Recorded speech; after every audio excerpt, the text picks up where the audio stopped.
óseos en general, incluye los tumores óseos benignos y malignos.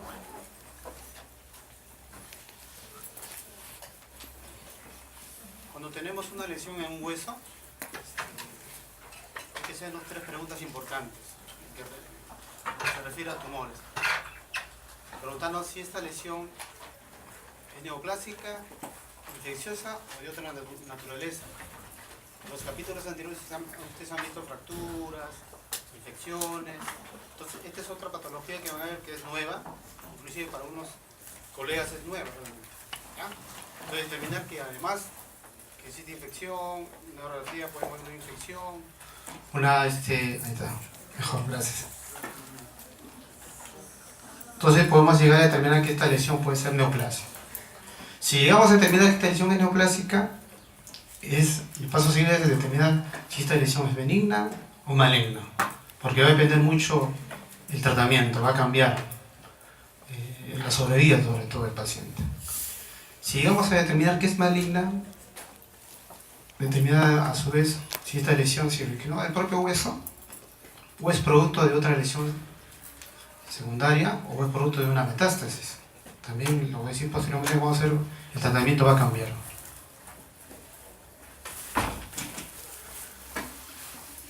Gracias al estudio de los tumores, hemos llegado a consultar a muchas especialidades que tienen que ver con los tumores. Esta patología no es uso exclusivo del traumatólogo, el tratamiento es exclusivamente del traumatólogo. Vamos a ver que va a intervenir el patólogo, el oncólogo, el radiólogo, inclusive hasta el psicólogo y el psiquiatra, ¿no? Esto permitió conocer más profundamente esta patología. Hemos tenido mejor comprensión de la enfermedad, nos ha permitido cometer menos errores y esto ha conllevado a instalar un tratamiento prematuro. Lo que era antes instalábamos un tratamiento tardío, había sobretratamientos o tratamientos equivocados. En cuanto a la definición, es una definición bien simple para que vean la diferencia, porque hay lesiones que imitan a los tumores, tienen una clínica, tienen la radiografía, uno piensa que es un tumor, uno hace la anatomía patológica y encuentra que no hay células tumorales, ¿no? A diferencia de los tumores óseos que hacemos, es evidencia de la clínica, las imágenes que básicamente lo vamos a tener con una radiografía, y la anatomía patológica nos dice que estamos ante la presencia de tumores, ante la presencia de un tumor. Por ejemplo, miren esas imágenes, ¿no?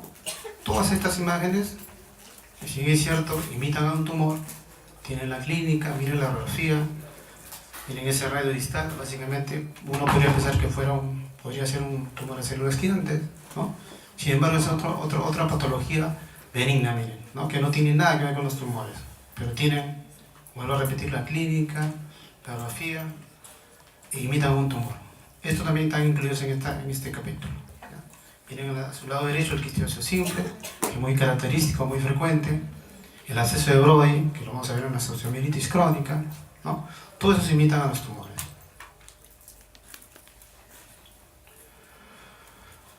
Una característica importantísima cuando uno hace la historia clínica de un paciente con un tumor es básicamente la edad.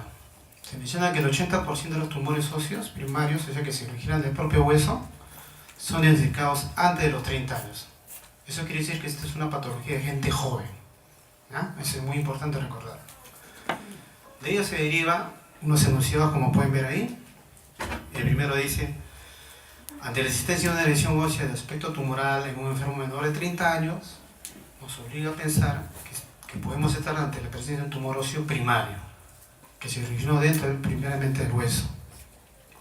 Y ese enunciado menciona que ante todo enfermo que presenta dolor, aumento de volumen, dificultad al movimiento, dificultad funcional, y que están referidos al sistema esquelético y que perduren sin una causa legítima, sin un diagnóstico definitivo, debe considerarse la posibilidad de un tumor óseo. ¿Sí? Los tumores óseos son raros, son bien raros, son poco frecuentes, siendo los benignos el doble de frecuentes que los malignos. La mayoría se presentan en los huesos que más crecen, de ellos en primer lugar el fémur, la tibia, el húmero son los huesos que más crecen y se ubican en los sitios que más crecen, efectivamente, donde está la fisis del cartílago de crecimiento, y se ve en la metáfisis, y a la edad que más crece, de 10 a 20 años, como promedio. Efectivamente son entidades raras. El diagnóstico es difícil y tardío. ¿Por qué el diagnóstico es difícil y tardío? ¿Por qué? Porque mucho, como vamos a ver posteriormente, sobre todo los tumores benignos, son asintomáticos. Y a veces son hallazgos fortuitos, o sea, paciente que viene por un traumatismo, le tomamos una sonografía y encontramos la tumoración, ¿no? Que ni él sabía que tenía una tumoración. O el caso en que el paciente empieza a tener un leve dolor, probablemente nocturno, con actividad, y no llega a la consulta, ¿no? Entonces también, así se hace difícil el diagnóstico. Y lo que es más complicado, más terrible, por decirlo así, son los errores de diagnóstico, ¿no?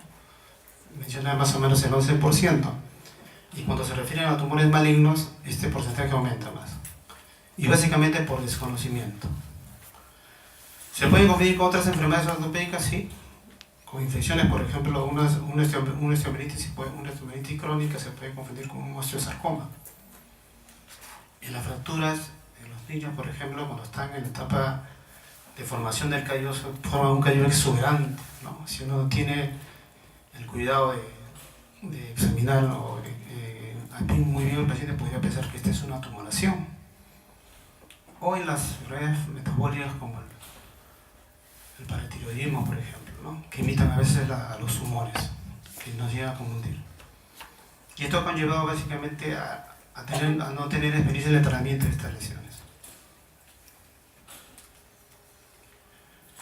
Nuevamente, para volver a repetir, esta es una patología rara, y si nos referimos a los tumores malignos, esto representa la forma más antigua de una neoplasia. La incidencia anual es de 1 por cada 100.000 habitantes, aparecen antes de la tercera década de la vida, inclusive algunos son propios de la edad pediátrica, como vamos a ver posteriormente. Esto referido también a los tumores así malignos, bien definidos los conceptos, difícil diagnóstico, llegan a ser de gran tamaño, mal debilitados porque como crecen rápidamente, infiltran, rompen la cortical, infiltran tejido circundante alrededor, introducen a gran formación ósea perióstica y llegan a dar metástasis. Existe cierta asociación con algunas patologías o factores que condicionan que aparezca una tumoración. Están las radiaciones ionizantes, la enfermedad de Payet, la displasia fibrosa, los infartos óseos, la misma osteomielitis crónica, los trastornos poliostóticos o múltiples como los encontromas, como los osteocondromas. Obviamente están incluidos los factores genéticos del paciente y los virus. Es importante después realizar una historia clínica muy exhaustiva. Vamos a ver que la edad es un punto importantísimo, lo otro es el dolor, ¿no?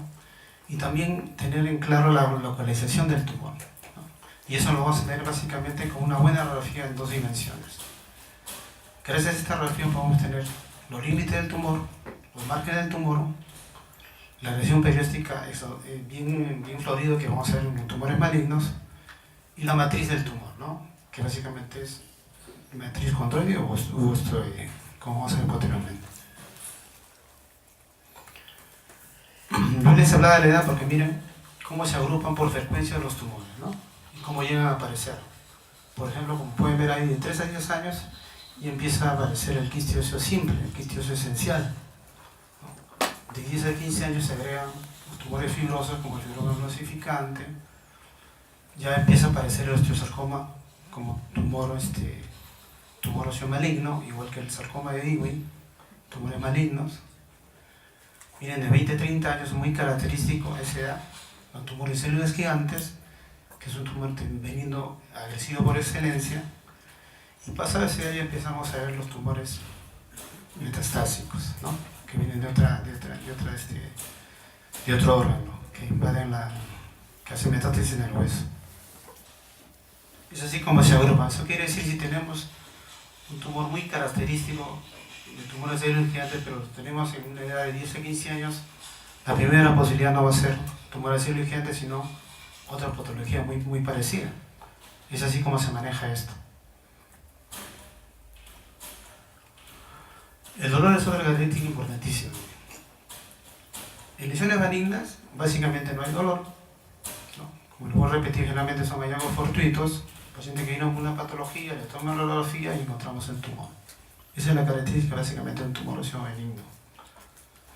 Y cuando ya hay dolor, o que este tumor óseo benigno es agresivo, se convirtió probablemente en tumor maligno, o es básicamente un tumor óseo maligno, ¿no? Todo tumor óseo maligno es doloroso. Y ese es de pensar porque el crecimiento es rápido, rompe la cortical, entonces empiezan a aparecer los síntomas. Es básicamente el dolor.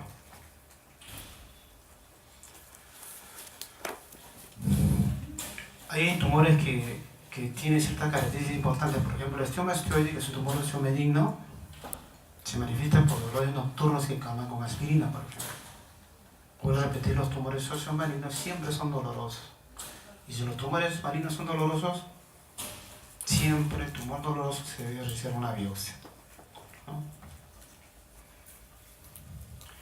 Este es un mapeo, este es un fémur policial distal, donde vamos a terminar la visión en un corte longitudinal, la epífisis y la diáfisis y la metáfisis, cómo se distribuyen, cómo se localizan los tumores, ¿no? De ahí que podemos hacer un buen diagnóstico bien preciso sabiendo la edad y sabiendo la localización del tumor.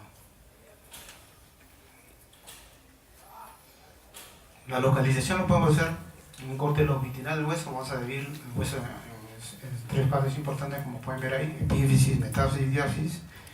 Y en un corte axial, vamos a hacer como si fuera un tubo el hueso, hacemos un corte, vamos a seguirlo en central, excéntrico, que esté pegado a la cortical, intracortical o que sobresale la cortical, ¿no? Justa cortical. Por ejemplo, miren, tenemos la edad, tenemos una orografía, y en el epífisis puede encontrarse una tumoración muy característica, como es el tumor gigante, que es la característica principal, ¿no? No lo encontramos probablemente en ninguna otra localización en un corte longitudinal. Lo mismo que el condroblastoma. En la metáfisis podemos encontrar otros tumores, como pueden ver ahí, el osteosarcoma como tumor maligno que empieza a aparecer en esa localización. En la diáfisis vemos otro tipo de tumores, ¿no? La displasia fibrosa, el sarcoma como tumor maligno, y así es como se distribuyen en un corte longitudinal. Miren, están los ejemplos. En el radio distal, como pueden ver en la epífisis, hay el tumor de células gigantes. En la metáfisis del fémur proximal vemos ahí un fibroma ossificante. Y el osteoma, miren, el osteoma osteoide, en la diáfisis, ahí ven unido ahí en la cortical, intercortical, como ejemplos de la localización longitudinal. También les decía, la localización se pueden ubicar en forma, en un corte axial. Podemos verlo, el encontroma, que es un tumor básicamente central, igual que la displasia fibrosa, el quistio simple también. Existen tumores que están pegados a la cortical, se llaman los excéntricos, como el quistio neurismático, por ejemplo, el tumor de células gigantes, tumores que nacen de la misma cortical, también la displasia fibrosa, básicamente el osteoma osteoide, y tumores que sobresalen la cortical, como vamos a ver. El osteocondroma es el ejemplo clásico. Vamos a verlo posteriormente. Mira ahí los ejemplos. El encondroma básicamente central. El quiste neurismático pegado a una cortical, como tirado a un lado y a nivel del húmero distal. El osteoma nuevamente intracortical. Y como pueden ver ahí el osteocondroma yuxtacortical, que sobresale la cortical.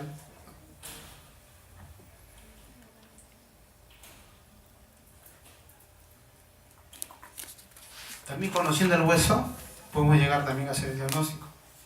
Por ejemplo, los quistes simples, unicamerales o esenciales, siempre se ubican generalmente en el húmero proximal o el fémur proximal.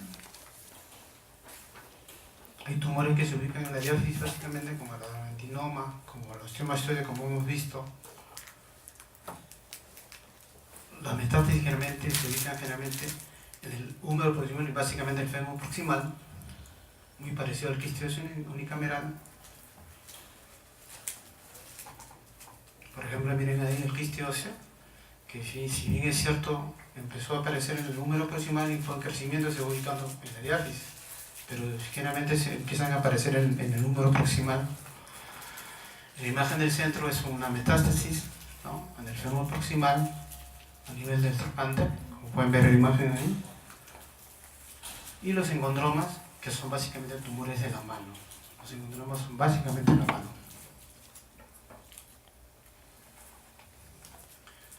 Ahora, gracias a la radiografía también podemos ver los márgenes del tumor, o sea, los límites del tumor. En esto vamos a ver que la interfaz entre el tumor y hueso, el tumor y hueso normal nos va a dar la alta predicción de agresividad del tumor, ¿no? Si el tumor tiene límites bien precisos, eso quiere decir que le da tiempo al huésped que reaccione, que forme una capa y se defienda. Pero si los límites son imprecisos, eso quiere decir que no le da tiempo ni para responder, porque el tumor es muy agresivo. Entonces, ¿qué parámetros vamos a utilizar?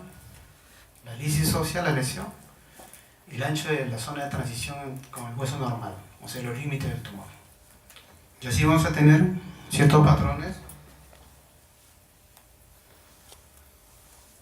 3 patrones clásicos, como pueden ver ahí: el geográfico, el apolidado y el permeativo, ¿no? El geográfico es básicamente dirigido a describir tumores sociobenignos. No le da tiempo a formar los límites del tumor, el huésped se va a defender, va a formar una capa reactiva, como vamos a ver.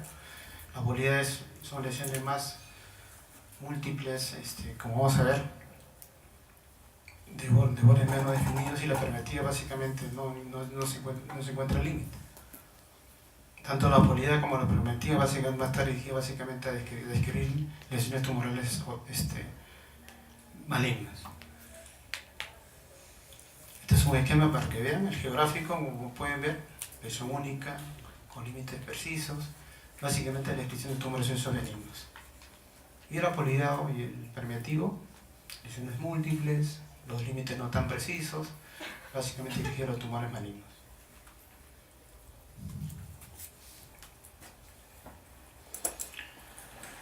El geográfico se ha dividido en tres grupos, pero básicamente, vuelvo a repetir, este es un patrón básicamente dirigido a tumores benignos. Sería en tres grupos porque ustedes saben que en medicina no hay nada patognomónico, podemos encontrar, si tenemos la suerte de encontrar mucho sarcoma en una imagen geográfica, también puede darse. Ahí como pueden ver los tres tipos. El primero, que es el típico de la caretica, el tumor óseo benigno, un margen bien definido, un borde esclerótico, un crecimiento lento. Lo vamos a ver en los quistes óseos simples, los condroblastomas, los encondromas, y en la totalidad de los tumores benignos, ¿no? El tipo 1B, si bien es cierto, tiene un margen bien definido, ya no vamos a ver ese borde esclerótico reactivo. El crecimiento relativamente ya no es tan lento, sino intermediario. Ahí podemos encontrar los tumores células gigantes, también los quistes, el mieloma múltiple. El tipo 1C, si bien es cierto, se llega a definir bien el tumor, mal definido, el crecimiento ya es más rápido, la zona de transición más amplia. Acá con los gráficos lo vamos a ver mejor. Por ejemplo, este es el geográfico tipo 1A, miren, una imagen bien definida, como anillo esclerótico. Este es un quiste óseo.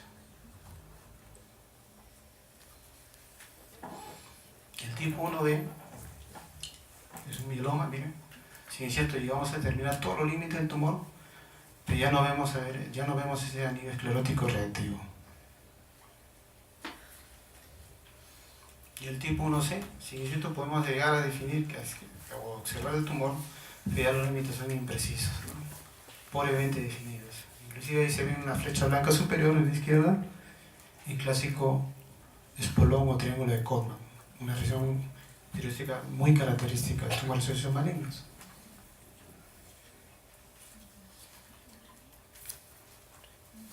El apoliado, que son imágenes múltiples, son áreas focales grandes. Se menciona que semejan agujeros de polilla en un suéter. La zona de transición es amplia. Esta es la descripción de los tumores como ejemplo. Por ejemplo, acá miren, el apoliado clásico, lesión infiltrativa con bordes mal definidos, con un patrón en modalidad de rata.